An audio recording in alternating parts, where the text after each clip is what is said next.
Welcome to the Rim Break Rodeo. We hope this video helps. You begin by turning on NFC and confirming your phone uses a secure screen lock. These are required for tap and pay. Open Samsung Wallet, tap Add Card, and choose debit or credit. Follow on-screen prompts to enter card details or capture with your camera.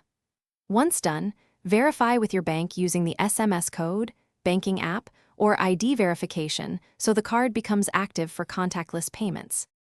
You next confirm Wallet is the default contactless payment app in settings under Connections NFC and contactless payments, so terminals trigger Wallet automatically.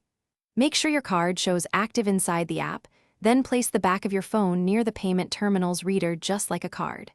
Use a small purchase to test. If the terminal asks, unlock your phone or authenticate with biometrics.